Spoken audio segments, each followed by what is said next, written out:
বন্ধুরা, বিএনপি নেতাদের কিছু ভাইরাল বক্তব্য আপনারা নিজেরাই দেখেন। আমরা নির্বাচিত হলে আমাদের ঠ্যাং ধরবে 5 বছর। উনি কি বলে আপনারা ভালো করে দেখেন। কেউ দাঁড়িপাল্লাতে ভোট দেওয়ার কথা বলে সেখান থেকে সুস্থ হয়ে বাড়িতে ফিরে আসবেন বিএনপি নেতা কর্মী। ওদের হাতে যদি ক্ষমতা যায় তাহলে কি হতে পারে সামনের দিনগুলিতে, সেটা আপনারা কমেন্ট বক্সে জানাবেন। আর সর্বপ্রথম ভিডিওটা সাবস্ক্রাইব করে পাশে থাকবেন।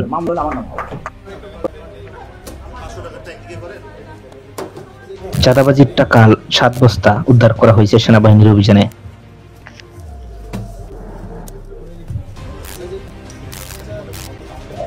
এত আলাদা নির্যারা কোথা থেকে পাইলো তারা? ওনারা নাকি আবার ক্ষমতায় আসবে, দেশ রক্ষা করবে। হাবিবুর রহমান হাবিব বিএনপিতে আসছে, তার তো দলের ওদের কাছে দেশ কতটুকু নিরাপদ সেটা আপনারা জানাবেন কমেন্ট বক্সে। না হলেই কিন্তু আমার ভিডিওটা অবশ্যই সবাই শেয়ার করে দিবেন এবং কি চ্যানেলটি সাবস্ক্রাইব করে পাশে থাকবেন। 7 বস্তা ও সিন্দুক ভর্তি টাকা এবার রেডের মতামত আপনাদের কাছে রইল, কমেন্টে জানাবেন। কিভাবে তিনি 1 বছরের মাথায় এসে এদের মতো নেতা দিয়ে দেশ কিভাবে সুরক্ষিত থাকবে সেটা আপনারাই বলেন। দিন বদলায়, ক্ষমতা বদলায়, কিন্তু চাঁদাবাজি বদলায় না, এটাই আসলে বাস্তব। 5 আগস্ট শেখ হাসিনার পতনের পর বিএনপির চাঁদাবাজিতে অতিষ্ঠ সাধারণ মানুষ। এবার বিএনপির এক বিতর্কিত নেতা হাবিবুর রহমান আপনারা নিজেরাই সিন্দুক পর্যন্ত ভরে টাকা জমা করে রাখছে। 7 বস্তা ও সিন্দুক ভর্তি টাকা নির্বাচন সামনে ভোট কেনার জন্য। কর্মকর্তারা জানা গেছে চাঁদাবাজির পাশাপাশি আওয়ামী লীগ নেতাদেরকে দড়িয়ে দেওয়ার বয়ভীতি দেখিয়ে এইরকম নেতা টাকা হাতিয়েছেন তিনি। দল থেকে বহিষ্কার না করে তাহলে দলের 12টা বাজায় দিব।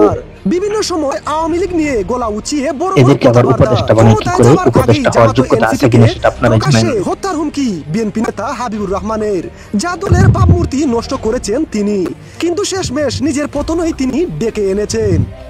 নৌকা ধানের শীষ চাঁদাবাজির টাকা ঘরের মধ্যে 7 বস্তা রাখছে, সিন্দুকের মধ্যে ভরে রাখছে। কি বলে সেটা আপনারা দেখেন। এক এক নেত্রীর মুখের কথা এক এক রকম। জাতীয়তাবাদী ছাত্র দলের 142 জন নেতা কর্মী এই গণঅভ্যুত্থানে বাংলাদেশ জাতীয়তাবাদী দেখেন আপনার অবস্থা। ছাত্র জনতার গণঅভ্যুত্থানে আমাদের সভাপতি সাহেব কি বলে সেটা দেখেন। ছাত্র দলের 49 জন নেতা কর্মী শাহাদাত বরণ করেছে। আলমগীর সাহেব কি বলে সেটা আপনারা নিজেদের কানে শুনেন। তাদের মধ্যে প্রায় 800 ছেলে আমাদের ছাত্র দলের ছেলেরা রয়েছে। এই জুলাই বিপ্লবে উনি কি বলে সেটা দেখেন। এই মোল্লা সাহেব 153 জন শাহাদাত বরণ করে। মারুফের অঙ্ক মিলে না, হিসাব মিলে না। আমার অঙ্ক মেলে না। বঙ্গবন্ধু কাদের সিদ্দিকী কি বলে সেটার মতামত আপনারা অবশ্যই কমেন্ট বক্সে জানাবেন। বিএনপিকে আমেরিকার সমর্থন নেওয়া, বিএনপিকে মুসলমানের ভোট দেওয়া উচিত না।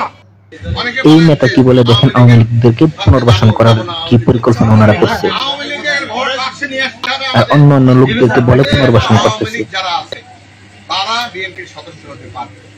বিএনপির এই নেতার অ্যাকশনটা আপনারা এখনই দেখেন। এতদিন সাপোর্ট করতে লুকাই ছিল, এখন সামনে বাইর হয়ে আসছে।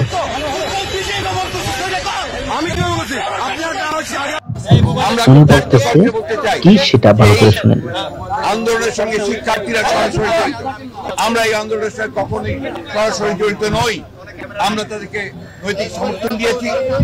যিনি সরাসরি বলছে এই আন্দোলনের সাথে ছাত্ররা সরাসরি জড়িত, বিএনপি জড়িত ছিল না। উনি নাকি 1 মাসেই আন্দোলন করে সরকার ক্ষমতা থেকে নামায় লাইতো।